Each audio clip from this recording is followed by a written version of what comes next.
Why wouldn't I eat? Why would you stop eating for a particular portion of time? I want to tell you, there is a thing called fasting.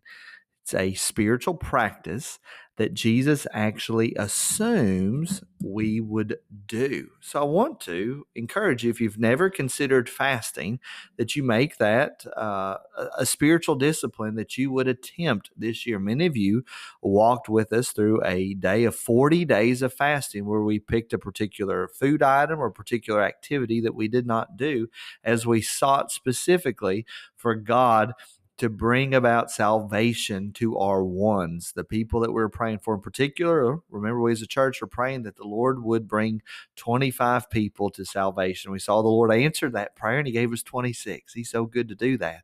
But fasting is a practice that Jesus actually expects for us to do. Remember, we are in the midst of the Sermon on the Mount, and the way that Jesus addresses fasting is similar to the way that He addresses praying, because praying and fasting go together. You fast to intensify your prayers, for you to come to the Lord in an intense way, requesting something that you believe is in accordance with God's will, requesting that He do this for you, ultimately for His honor and His glory. So fasting, it is important to remember, is actually, or should be done for a spiritual purpose. It's not just so you can lose weight. It's not so you can look good.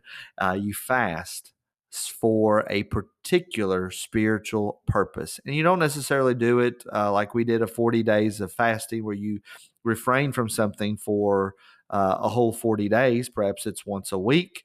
Perhaps it's just a one-time fast where you're just doing it for a day or two. Perhaps you're actually not eating at all for a particular day. Perhaps you skip a particular meal. There are ways to modify that. I do encourage you, if you look up Don Whitney and look up fasting, you would get probably some really good YouTube videos about that. So let's look at what Jesus says. Most importantly, here's the assumption here: when you fast. So Jesus is teaching, and He says, when you fast. He's assuming that people will do this. And He says, do not look gloomy like the hypocrites. Don't be like, I can't eat pizza. Oh, I didn't have my meal today. Because they're just doing it to be seen by others. So people in Jesus's day would actually disfigure their faces so that their fasting could be seen by others. They would make sure that they looked terrible, and you'd say, "Hey, what's wrong with you?" And they'd say, "Oh, I'm fasting. I'm seeking after the Lord." Jesus said, "Don't do that," because He says, "Truly, I say to you, they have received their reward. But when you fast, here's what you should do: try to do your best to look good and not bring attention to the fact that you're not eating.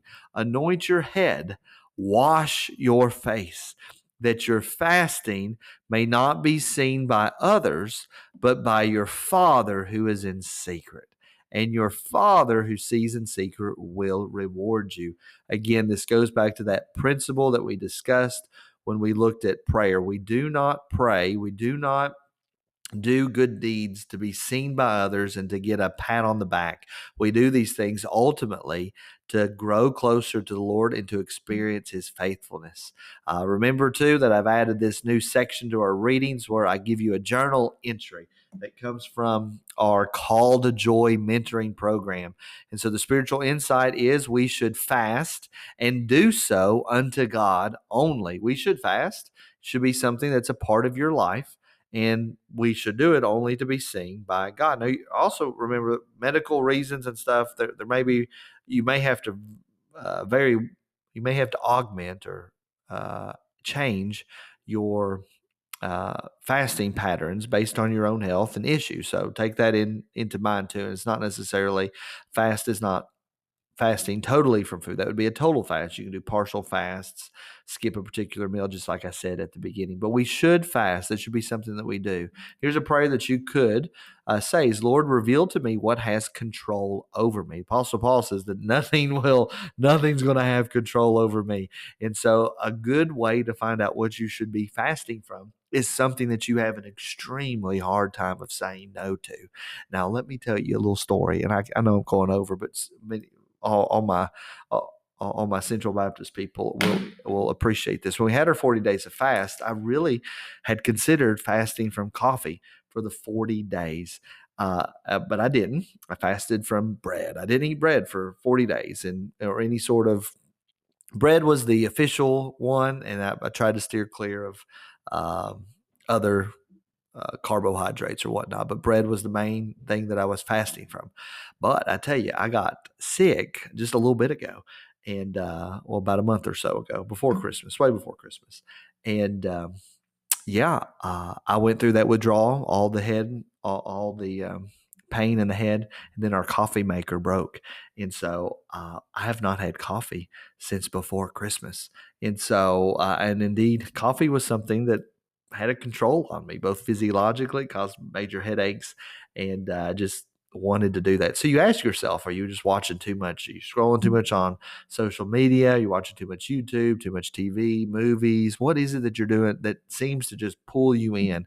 That would probably be a good thing for you to fast from and seek the Lord for a move of his spirit in your life. So here's your application. I would consider fasting for a spiritual purpose. Put something away and seek the Lord with all of your heart. I pray that's been a blessing to you, and I'll see you in the next video.